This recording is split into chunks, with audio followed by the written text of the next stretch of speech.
Good day and welcome to the Western Union First Quarter 2024 conference call. All participants will be in listen-only mode. After today's presentation, there will be an opportunity to ask questions. Please note that this event is being recorded. I would now like to turn the call over to Tom Hadley, Vice President of Investor Relations. Tom, please go ahead. Thank you. On today's call, we will discuss the company's first quarter 2024 results, and then we will take your questions. The slides that accompany this call and webcast can be found at westernunion.com under the Investor Relations tab and will remain available after the call. Additional operational statistics have been provided in supplemental tables with our press release. Joining me on the call today is our CEO, Devin McGranahan, and our CFO, Matt Cagwin. Today's call is being recorded, and our comments include forward-looking statements. Please refer to the cautionary language in the earnings release and in Western Union's filings with the Securities and Exchange Commission, including the 2023 Form 10-K, for additional information concerning factors that could cause actual results to differ materially from the forward-looking statements. During the call, we will discuss some items that do not conform to generally accepted accounting principles. We have reconciled those items to the most comparable GAAP measures in our earnings release attached to our Form 8-K, as well as on our website, westernunion.com, under the Investor Relations section. I will now turn the call over to our Chief Executive Officer, Devin McGranahan. Good afternoon, and welcome to Western Union's first quarter 2024 financial results conference call. Today, we reported another quarter of steady progress, and I am pleased with the direction of our business under our Evolve 2025 strategy. Over the last 18 months, we have been working hard to return our digital business to double-digit revenue growth and to achieve stability in our retail business. This quarter's results further demonstrate that our efforts are working. We delivered positive revenue growth and improved transaction trends in both our retail and our digital businesses in the quarter. Consumer money transfer transactions grew at 6% in the quarter, the third consecutive of 5% or more transaction growth. Excluding the COVID grow-over period, this is the first time we have seen 3 consecutive 5% plus transaction growth quarters since the second quarter of 2014, nearly a decade ago. As I have said before, we strongly believe that the consistent and sustainable transaction growth is the best indicator of the future health of our business. In addition to maintaining our transaction momentum, this quarter we also made significant progress in reducing the spread between transaction growth and revenue growth. As we have previously discussed, closing this gap towards our long-term goal of 200 to 300 basis points is a priority, and we made a lot of progress in the first quarter. For total consumer money transfer, we improved the spread between transaction growth and revenue growth by approximately 300 basis points compared to the fourth quarter. And more importantly, in our branded digital business, we improved 500 basis points quarter over quarter, with our branded digital business now growing adjusted revenue at 9%, which is the highest growth rate we have seen since the third quarter of 2021. Our confidence in reaching sustainable, profitable revenue growth by 2025 grows each quarter as we see increased stability in our retail business, increased growth in our digital business, and ongoing broadening of our consumer services offerings and better customer and agent experiences. We are also achieving these goals while maintaining our industry-leading margins, adjusted margins of 19 to 21%. Now switching briefly to the macro. The macro backdrop remains consistent with what we have seen for the last couple of quarters. While beginning to temper, we continue to see elevated inflation and higher interest rates around much of the world. The good news is our customers have found a way to adapt and to continue to send money in similar sizes as they have done in the past. This confirms our belief in the resilience of our customer base, the power of our brand, and our at-scale global operating model. Our principal per transaction in the quarter was up 1% on a constant currency basis when excluding the positive effects from Iraq, and our customers are broadly sending with similar frequency as they did a year ago. For the first quarter, our revenue reached $1,050 million, reflecting a 3% increase on an adjusted basis. Adjusted earnings per share came in strong at 45 cents, or up 5% on a year-over-year basis, which now puts us in a position to increase our outlook for the full year. In the quarter, we continued to return capital to our shareholders with stock repurchases and dividends totaling $230 million. This brings our cumulative capital returned to shareholders since I joined the company in late 2021 to over $1.5 billion. We have facilitated this type of capital return while navigating an uncertain economic backdrop, resetting our market competitive position, exiting Russia, and investing significantly in our products, technology, and our go-to-market strategies.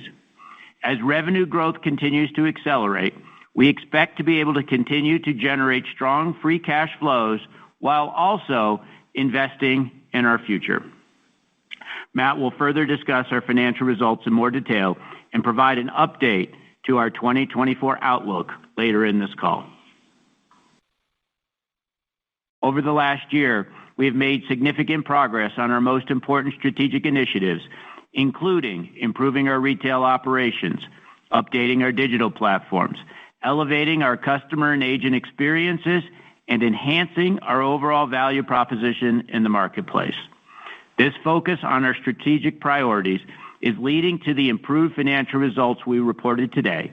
And while we have made substantial progress, we believe there are still opportunities to continue to improve our overall operating performance. Now on to our retail business. Immigration around the world is showing no signs of slowing down. In the U.S., for example, the migrant population hit 51 million people earlier this year, which is a new record, and accounts for roughly 15% of the U.S. population and approximately 20% of the U.S. workforce, according to the Center for Immigration Studies. It was also reported that since the pandemic, migrant workers in the U.S. have increased by 3 million, while at the same time, the U.S.-born workforce is down roughly 1 million people. Our research would indicate that many migrants start their remittance journey in a retail setting for a variety of important reasons. Given the likely future ongoing growth in migration around the world, we believe that macro trends support the fact that we can indeed stabilize our retail business while at the same time growing our digital and consumer services businesses. As you remember from our Investor Day, we view our retail business as the gateway to Western Union. Over the last couple of years, we have seen more than 20 million new remittance customers annually in our agent retail locations around the world.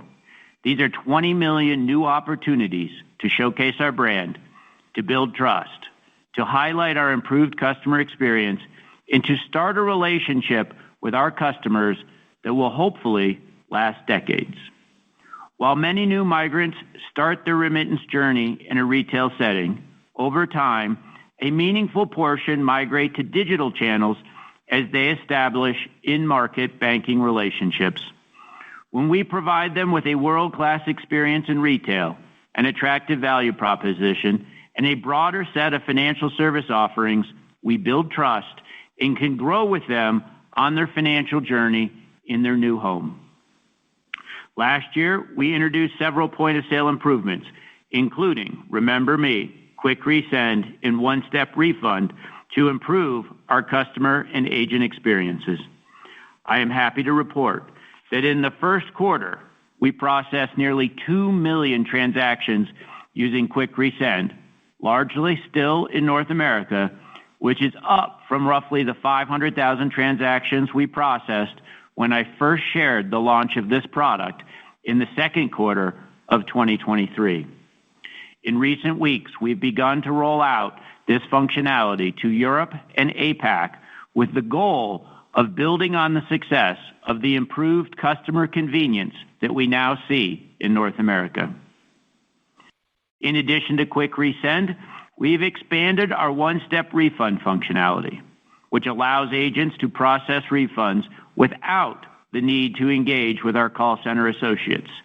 This functionality is now available to the vast majority of our network around the world, and in the first quarter of 2024, 2/3 of all refunds processed globally were processed using our one-step refund approach. This contributed to a significant reduction in call center volumes and an improved experience for both our agents and our customers alike. Lastly, we strive to create a more customer-centric approach through the expanded rollout of our Universal Customer ID.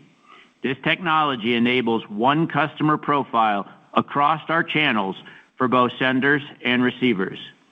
It is allowing us to move from a transaction-centric company to a customer-centric company. With the Universal Customer ID and our improved CRM capabilities, we can now proactively alert customers when their transactions have been delivered. We can make recommendations to receivers on where they can conveniently pick up their transaction, or in some markets, even enable receivers to redirect their remittance directly into their account or to a Western Union digital wallet. A truly customer-centric and channel-agnostic approach is central to our new loyalty program, which I am very pleased to announce we successfully launched in France this week, achieving our goal of an April launch.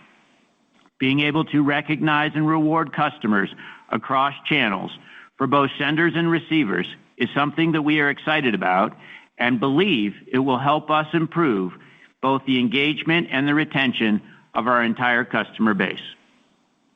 We are continuously looking for ways to improve our customer and agent experience. We are working hard to expand the rollout of many new additional functionalities, including debit payment at the point of sale, digital receipts, and enhanced payout to account capabilities around the globe. We look forward to updating you on these important initiatives in future quarters. In addition to these customer and agent-facing improvements, we are also nearing the end of our core transaction processing engine migration to the cloud. We expect this will be completed this summer, and we look forward to benefiting from a more consumption-based model and the increased scalability that comes with a modern cloud-based architecture. This migration will enable our development teams to innovate more quickly and reliably deliver solutions to our agents and customers globally. Having a fully cloud-enabled core processing platform will enable us to be more agile and competitive in a digital-first world. We believe all regions will benefit from our improved technology-enabled experiences, but one I'd like to highlight today is our European region. Recall that this region has had multiple external forces working against it over the last several years, including our decision to exit our business in Russia and Belarus, and the loss of meaningful revenue at two large European agents. In addition, Europe is a very competitive part of the world with strong competitors in both the retail and the digital channels.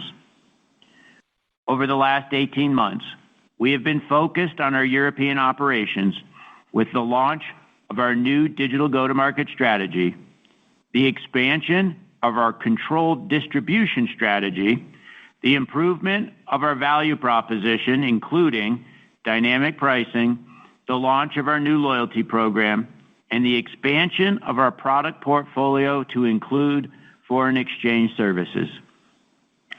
These efforts are beginning to pay off.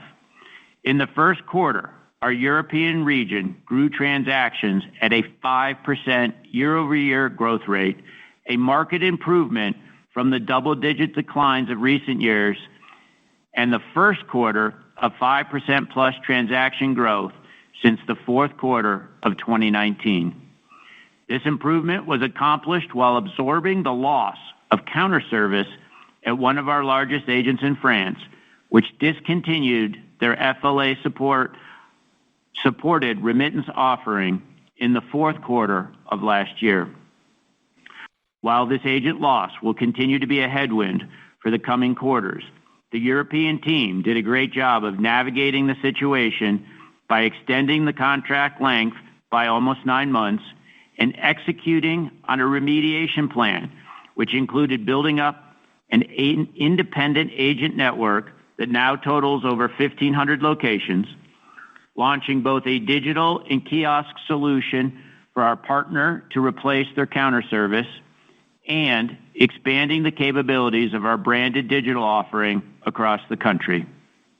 In the past, we might have chalked up this agent departure to the quote-unquote market decline of retail in the European region and left it at that. Instead, we viewed it as an opportunity to do the very type of problem solving required to hold our market position, to improve the experience for our customers, to assist and support our agent partner, and to mitigate the long-term impact of this action on the underlying health of our business. And because of those decisions, we are now seeing better outcomes than our original projections. I would now like to spend a minute discussing our consumer services segment. In previous calls, we have talked about how retail money order and bill payment have been the largest two businesses within consumer services and the biggest drivers of growth over the last couple of years. We have also made it a goal to grow this segment of our business double digits annually for the foreseeable future. While we do expect retail money order and bill payments to continue to grow, we believe the majority of the future incremental growth within consumer services will come from products and services we have launched in the last 18 months or are planning to launch in the near future.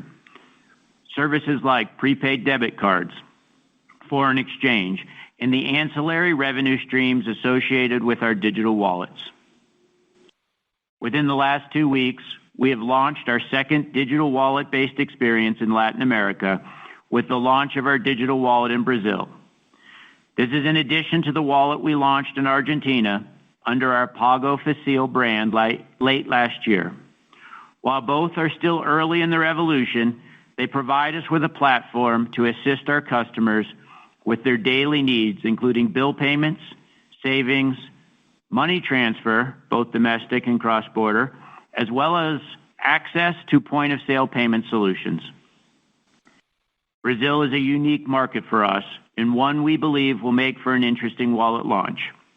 It is a country where we have a large owned distribution network, where the market is roughly 50-50 split between send and receive, and it is one of the few countries in the world where our digital business is larger than our retail business on a transaction basis.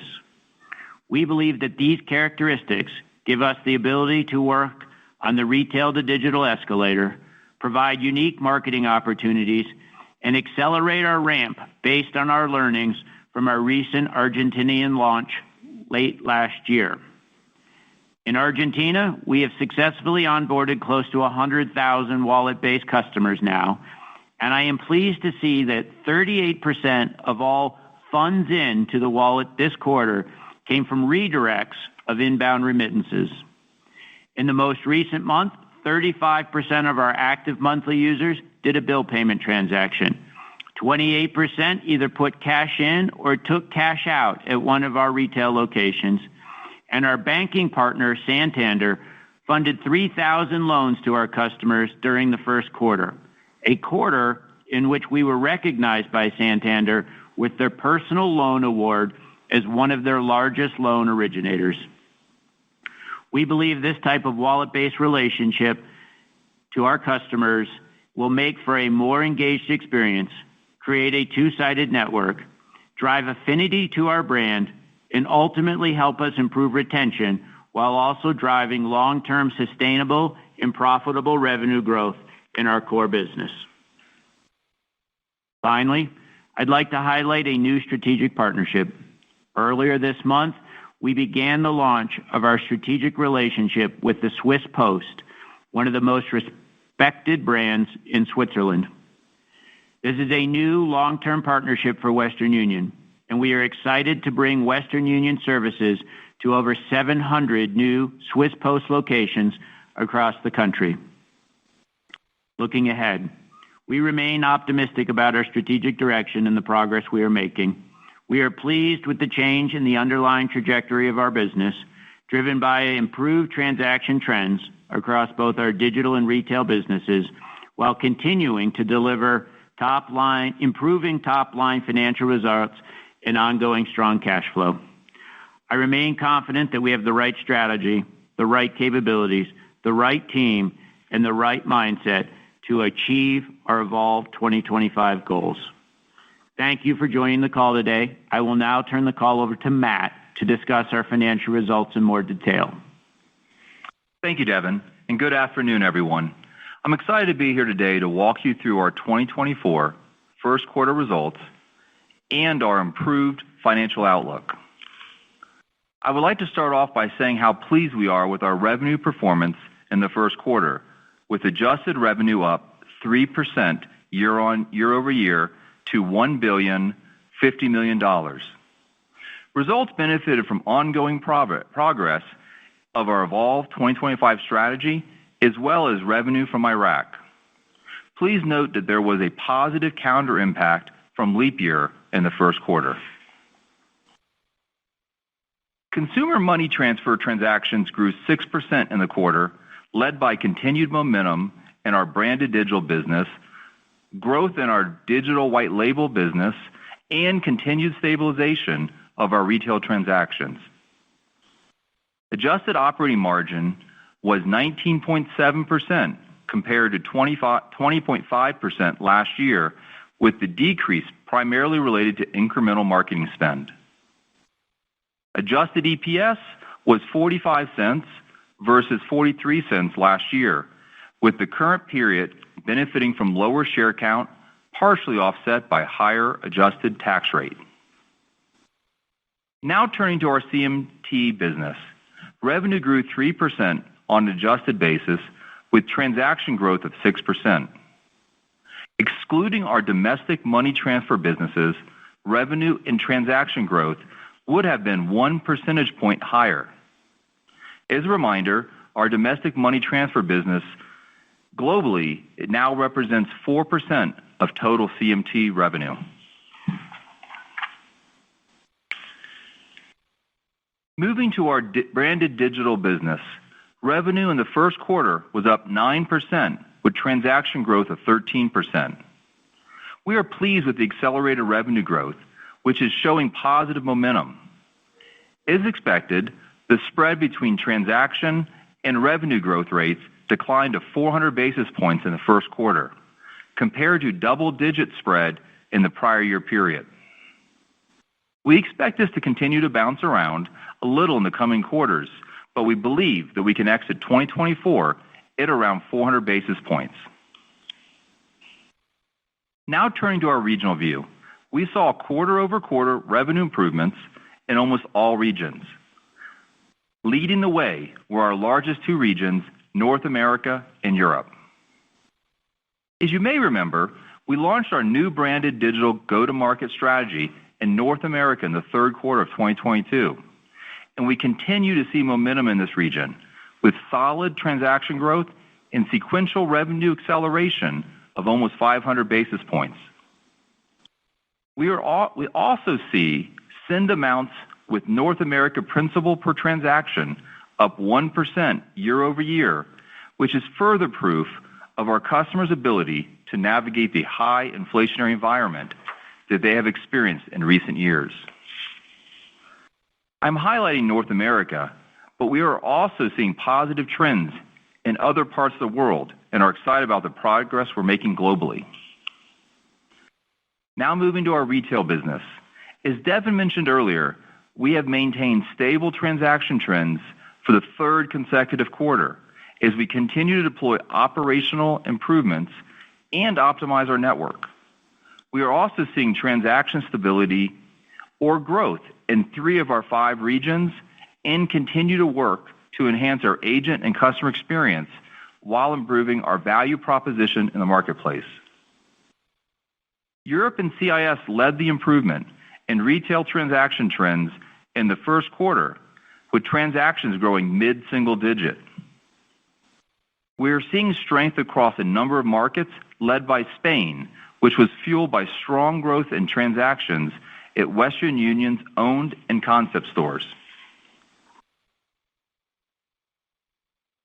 Now moving to our Consumer Services segment, which represented 8% of the company's revenue in the quarter. As a reminder, Consumer Services is mostly comprised of bill payment revenue in the United States and Argentina and retail money order in the U.S. Adjusted revenue in the first quarter was up 8%, benefiting from the strength of our retail money order business, as well as new services we continue to introduce to our customers.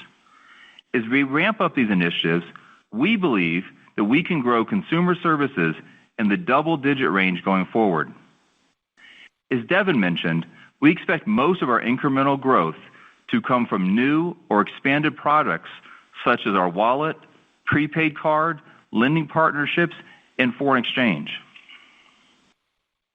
Now, switching briefly to our cost redeployment program. We continue to make progress on our 5-year, $150 million expense redeployment program that we announced during our Investor Day 18 months ago. In the first quarter, we incurred $14 million in redeployment costs as we continue to reinvest in efficiencies and manage our cost structure. So far, this year, we have taken actions which we expect to free up over $35 million in 2024. This is in addition to the $50 million we freed up in 2023. We are now a little over a year into our 5-year commitment and have accomplished more than 50% of our Investor Day goal. After being at Western Union for almost 2 years, I am even more confident that we have meaningful opportunity left to improve both efficiency and effectiveness. Now turning to our cash flow and balance sheet. Year to date, we have generated $94 million in operating cash flows compared to $137 million in the prior period. The year-over-year change in operating cash flows was largely driven by timing of payments and the change in settlement assets associated with our float portfolio. We expect full-year free cash flow to be roughly the same as our net income when you exclude the unusual tax payments that we anticipate this year. Capital expenditures were $35 million in the first quarter and were approximately 40% lower than the first quarter of last year, as we have remained vigilant on investing in the right areas and shifting our agents from large upfront signing bonuses to performance-driven commission structures. We continue to maintain a strong balance sheet with cash and cash equivalents of $1.1 billion and debt of $2.5 billion. Our leverage ratios remain strong, and we're at 2.5 times and 1.4 times on a gross and net basis, which we believe provides us with ample flexibility for potential M&A while maintaining our investment-grade credit rating. Now moving to our outlook. Today, based on our performance in the first quarter and our confidence for the remainder of the year, we are raising our 2024 revenue and EPS outlook. This outlook assumes no material changes in macroeconomic conditions. We now expect adjusted revenue to be in the range of $4,150 million to $4,225 million, or a $37.5 million increase above the midpoint of our previous outlook. Adjusted operating margins outlook has remained unchanged and is expected to be in the range of 19% to 21%.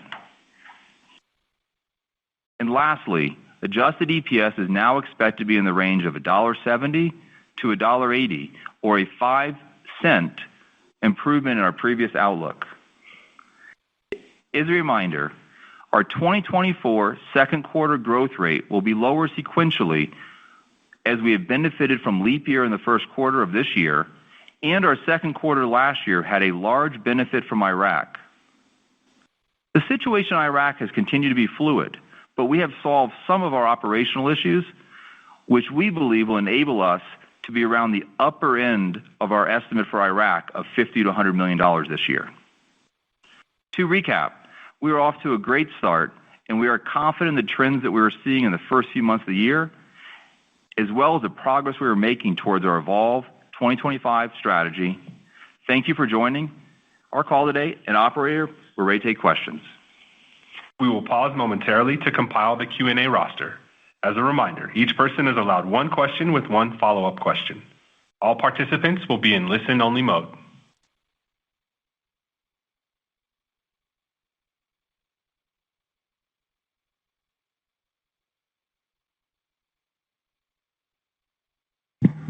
Our first question comes to us from Tien-Tsin Huang from JP Morgan. Please ask your question. Thanks. Hope you can hear me. Good results here. I think just a simple question on the revenue raise and the outlook. Can you go into a little bit more detail on what the factors are and the contributions from either consumer services or the core money transfer side? Thanks. Hey, Tien-Tsin. Thanks for joining the call today. We saw a really good performance in Q1 from really three different areas. We look at our over-delivery in Q1 being split basically around half to two-thirds being tied to Iraq relative to what we initially thought, about one-third tied to our branded digital business coming a little bit stronger than we thought, and then a little bit in our consumer services business. Got it. So spread across all those three. And then I think you mentioned you'll see some volatility in the revenue transaction growth spread in the branded digital business. Can you maybe explain what's happening there? Are you taking some pricing actions in some places? What's driving the volatility is my question. As you may remember, we launched our go-to-market strategy at different points throughout the year last year and the year before. As those things sunset, it's going to make it move around a little bit, as well as we're constantly monitoring the market and making adjustments, as well as we see mix shifts between geographies. We've seen really strong performance in Q1 this year, which had a little bit higher RPT. As we continue to make advances in other parts of the world, that mix difference can make it bounce around. So multiple things can make it bounce around. Our next question comes to us from Timothy Chiodo from Credit Suisse. Please ask your question. Great. Thank you very much. I wanted to see if you could expand a little bit upon some of your expanded relationship that with Visa. You recently put out the press release talking about the Visa Direct capability and the expansion of some new markets there. And while we're at it, on the topic of Visa, it's been about a year or so now. There hasn't been a ton of updates. I was wondering if you could give us a status report on Visa Plus and how that rollout is going over the past year or so. So thanks for the questions. The last one's the easiest. As you remember and recall, Visa Plus is a wallet-to-wallet based rail. Given that we have not yet launched our wallet in the U.S., there is no activity to update on Visa Plus. With regard to the broader Visa relationship, we are pleased with the progress we are making. We continue to find opportunities using Visa Direct to move money around the world, and we are expanding our issuing capabilities in partnership with Visa, including our new wallet in Brazil, as well as the prepaid card in the U.S. that we launched a couple of quarters ago, and our digital wallet and banking experiences in Europe. Thank you very much. Our next question comes to us from Will Nance from Goldman Sachs. Please ask your question.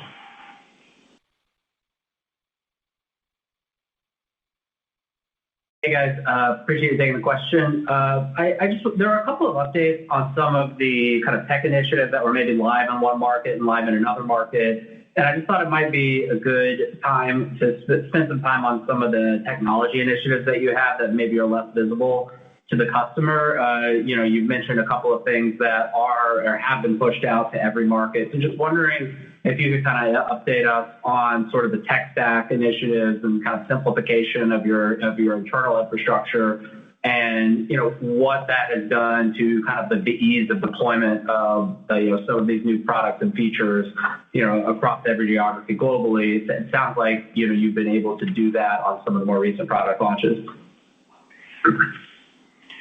Hey, Will, thanks for the question. I would lump our tech, and I'll call it tech infrastructure, into three components. And I think we're making progress on all three. One is the processing capabilities, which I highlighted here, which is our core processing platform, our core settlement platform. We are nearing the end of a multi-year journey to migrate those platforms into the cloud. And I anticipate, before the end of the year, we will have our processing platform there, and we have a few countries left to do on our settlement platform, but we are nearing the end of that journey as well. So our core money movement capabilities will be fully cloud enabled, which enables us to then obviously move quicker around the world and enables us to leverage those services in a much easier way than when they were mainframe based here in the U.S. The second part, which I also highlighted on the call, is the technology investments we're making to create the ability to manage our business from a customer standpoint and not from a transaction standpoint. So given the history of Western Union and the history in our retail business, many of our core processing platforms, our risk decision systems, our customer interaction modules, we're all based on transactions. In fact, we use something called the MTCN to delineate a transaction. We are migrating many of those systems and many of the processes to be customer-centric, and I talked about our universal customer ID as the indicator that we will use to manage our infrastructure instead of the transaction code. The third is the infrastructure investments that we put in place underlying our core platforms, both on the retail side and the digital side. We've been modernizing those platforms. We have our next generation digital platform. I'll probably be directionally correct, but exactly wrong in about 12 or 13 countries. We continue to update our point of sale platform with many of the things I highlighted on this call to improve ease of use, speed, and obviously customer and agent experience. We will continue to be doing that for some real period of time.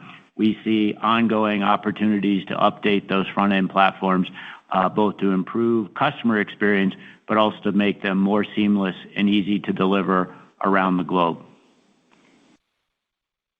Got it. That's super helpful. Appreciate all the detail there. And then maybe just a follow-up question on Iraq and just maybe looking for a little bit more detail on, I guess, one, how much that impact, I may have missed it, how much that impacted the quarter this quarter, and then sounds like you're talking about sort of the higher end, just how do you, of the previous range that you gave, how are you kind of thinking about that over the course of the year? Hey, Will, thanks for the question. So this quarter was about a 4% improvement to revenue as a result of Iraq year over year. And then as what I talked about in the prepared remarks is we do expect to be around the upper end of our previous guide of $50 to $100 million for the full year.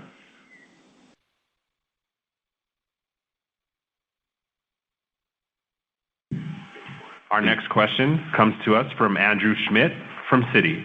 Please ask your question. Hey, Devin. Hey, Matt. Thanks for taking my questions. Good to see the progress here. I want to start with digital. Second quarter, we've seen kind of this low teens transaction growth rate, which is good to see. Maybe talk about just the sustainability of that as you start to lap tougher comps. Obviously, second quarter, does have a little bit of a, 1 day less in terms of just the lack of the leap year benefit. But anything else to call out there from a trend line perspective would be helpful. Thanks a lot. Hey, thanks for the question. When we launched Evolve 2025, we had done a lot of work both around the macro market, but also what we thought was Western Union's potential within that market. And we remain firmly of the belief that being able to grow our digital business double digits in transactions and in revenue is an achievable goal as part of our Evolve 2025 strategy. We've now had 3 quarters in a row of double digit, 4 quarters in a row of double digit transaction growth, which I think begins to speak to the sustainability given we launched this program back in August, September of 2022. We continue to see opportunities, both in different parts of the world as well as in our own experience, to ensure that we can continue to deliver and meet our Evolve 2025 goals. So I remain very confident. Perfect. Very clear. Thank you for that, Devin. And then maybe I switch gears to the retail side. It sounds like transactions ex-Iraq continue to improve. Perhaps you could put a finer point on that. And then I think that, one of the bigger questions we get is when you start to lap these promotions in the second quarter here, can that spread also start to narrow, or will more promotions be necessary to kind of drive growth there? Maybe you talk about what you're seeing in the market from a promotional competitive intensity perspective there as well. Both those fronts will be helpful. Thanks a lot. Hey, Andrew. Thanks for the question. Similar to Devin's answer on digital, we've now had 3 quarters of flattish growth for our retail business. Iraq's not very material to the overall transaction count, so it doesn't make a major difference between the two. We feel good about it. We feel like our goal when we talked back in October 22 was to get back to stability, having 3 quarters in a row. It's the first time we've had 3 quarters in a row in 5-7 years. It's been a long time. And we still feel like there's a lot more opportunity we have to work with our partners. The technology Devin talked about during the prepared remarks, the only one that's really largely rolled out is the one-step refund. We still have tons of room on our new debit solutions we're rolling out, the quick resend, the Remember Me. So we feel like there's a lot more runway ahead of us on this. It may bounce around from quarter to quarter as we're rolling those things out, but we think there's a lot of opportunity. Our next question comes to us from Vasu Govil from KBW. Please ask your question. Hi, thanks for taking my question. I guess the first one I had was on agent renewal activity. Devin, as you guys have sort of done all this work and improved the new, the functionality that's available on the platform, to what degree has that changed the conversation you're having with agents? And is it resulting in better economic terms or longer term contracts as you go into these negotiations? It's a great question. Great question, Vasu. Thanks for joining the call today. Part of how we have been able to transition from the large upfront signing bonus is that we historically have been offering to a much more performance-oriented structure is the confidence that the agents have now in the transaction trends that they're seeing in their own agent offices. So as they see us improve performance, they realize they in fact can make more money than potentially under the more fixed type structures that existed before. So our improved transaction performance is translating into our ability to change the terms and nature of the conversation with some of our largest and most important agents. We continue to believe we are a partner-driven business. Our agents are exceptionally important to us. The other thing that I think is changed for them is our recommitment to the retail business in general, our willingness to invest in our point of sale, our willingness. We rolled out our loyalty program with the explicit recognition of agents participating in it and rewarding them for that, but also making it truly, this time, a retail and digital loyalty program, not largely just a digital loyalty program. So agents see those kinds of actions and behaviors, and we've gotten very good response from the majority around the world. Thank you for that color. And a quick one for you, Matt. I wanted to ask about the margin cadence for the year. I know that moves around a ton, and you guys are keeping some flexibility for investments, but if you could help us think through, any meaningful differences that we should be modeling quarter to quarter. Yeah, so Vasu, so similar to past 2 years, it will bounce around as we have investment opportunities. It's hard to give you any given quarter, but we are committed to the 19 and 21% margin for the full year. This quarter came in solid at 19.6. It's hard to give you anything, one particular item on that. Our next question comes to us from Ken Suchoski from Autonomous. Please ask your question. Hey, good afternoon, everyone. Thanks for taking the questions here.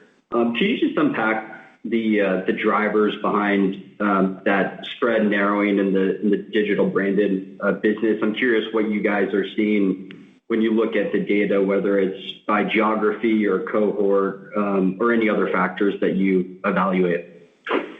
Hey, Ken. Thanks for joining the call.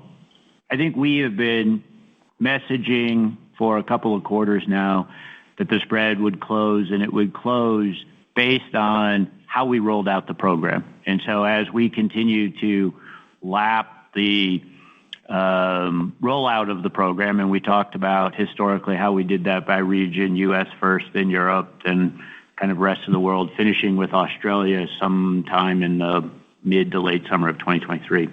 That as we lapped those rollouts, you would see the spread start to close. That accelerated a bit more than we probably anticipated in the first quarter, and that's driven by improving transaction trends and a bit of retention for those cohorts of customers that have come under this program, which has accelerated the closure of that revenue, which I think are positive. Okay, great. And then I guess just a question on the physical retail spread. When we try to do some macro math, assuming, call it 45 million of Iraq revenue contribution, a similar kind of principal per transaction for that business, it looks like the physical retail, revenue per transaction ex Iraq jumped up quite a bit quarter over quarter. And so I'm just wondering if that's what you're seeing, and also what's driving that quarter over quarter increase. Yeah. So Ken, thanks for joining the call. We're not having a major change in our retail RPTs. I think you're using probably too low of an RPT for Iraq. We've talked previously on calls that our yield and RPT for Iraq is higher than the average business. The principal amounts are larger. They're more C2B type transactions. So you have to anticipate more than the average for the company, call it almost more double our RPT for Iraq. And you'll get to hopefully that'll get you to a number that's not a major change for our retail business. I think the other thing, Ken, you might be seeing is there are some mixed shifts in the business, which we highlighted, particularly on the retail side. The strength in Europe has been good with nearly mid-single-digit transaction growth. In general, RPTs are higher in Europe than they are in some other parts of the world. And so you're seeing some mix shift in some of those calculations probably as well. But we're really pleased that gap has closed by 300 basis points as well. Our next question comes to us from Jason Kupferberg from Bank of America. Please ask your question. Hey, thank you, guys. Just to follow up on Iraq, just to make sure I've got the math right. I think you said it contributed 4 points of growth in the quarter, so I guess that's about $40 million, and I think you said you're tracking to call it the $100 million level for the year. So how should we think about kind of a base case for the quarterly cadence, from here? And then just how much of the full year revenue guidance raise is coming from Iraq? Would it be kind of half to 2/3? I think that was your answer to Tien-Tsin's question in terms of the source of upside in the quarter, but just wanted to check that for the year. Thanks. Yeah. Hey, Jason. Thanks for joining the call today. To your first question, your math's a little bit different on the estimating what Q1 was. It's 4%, contributing 4% growth. There was an amount last year as well, as we disclosed. It was around $25 million last year, so the numbers somewhere a little bit more than the low end of our range we'd given for the full year. I also, in my prepared remarks, said that we solved some of the operational issues for Iraq, which is why we're flagging it will be around the upper end of the range now, because there is some things we've not solved. Best way to think about what Iraq could be going forward, I'm going to give you a very wide range because it's still a fluid market, but think about somewhere in that $10 to $30 million range per quarter for the rest of the year. Okay, that's helpful. And then, and just coming back to the raise, though, I think the raise is driven by the confidence in the underlying trends and revenue. As Matt said, Iraq remains volatile. There's still issues to be resolved, but we see strength in our underlying core business. which gives us confidence in that raise without having to rely on some outsized performance from Iraq. Understood. Yeah, thanks for that. And then just in terms of the digital revenue growth trend, obviously nice improvement there to 9% in the quarter. How do you see that trending during the balance of the year? I mean, I know the year-over-year comps start to flip around and get tougher, but do you think we exit the year double-digit plus, or want to get a sense of that? Thanks. Yeah, so we still are believing that we can get to be a double-digit grower. Q1, as I mentioned in the prepared remarks, had the extra day for leap year. So I think that we will continue to bounce around the high single-digit to low double-digit range is our optimism, but a lot more work to do. Our next question comes to us from Bryan Keane from Deutsche Bank. Please ask your question. Hi, thanks for taking my question. Just hoping you could flesh out the new loyalty program and its potential seeing improvement in the retail business and how that could have a factor going forward to sustainable growth in retail. Thank you for the question. We're excited about the new loyalty program. As you know from our Evolve 2025 strategy outline, improving retention across our business is one of the key drivers of long-term sustainable growth, particularly in retail.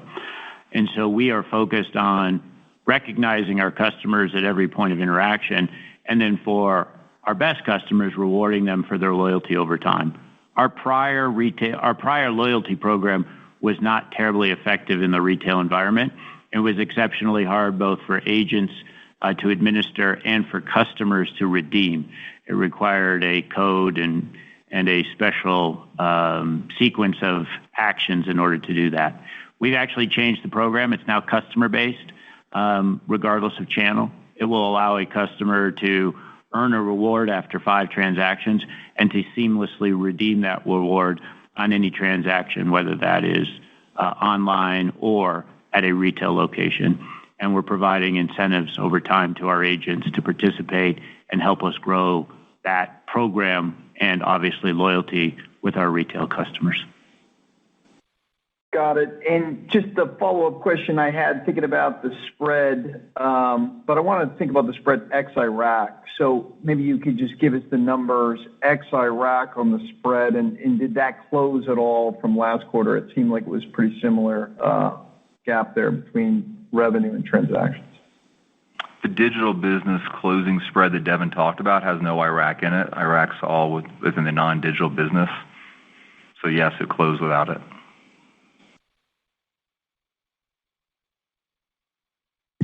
Our next question comes to us from Ramsey El-Assal from Barclays. Please ask your question.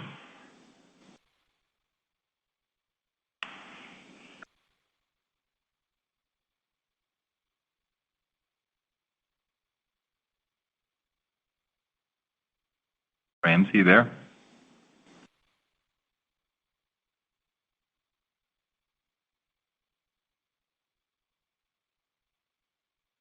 We'll go to the next question from James Faucette from Morgan Stanley. Please ask your question. Great. Thank you very much. Wanted to ask just a couple of quick follow-up questions. First, and I'll just put them both out there simultaneously. First, on Iraq, message is clear for this year. How and when will we have visibility into how much of kind of that quarterly cadence could carry into next year, and what are the key factors in determining that?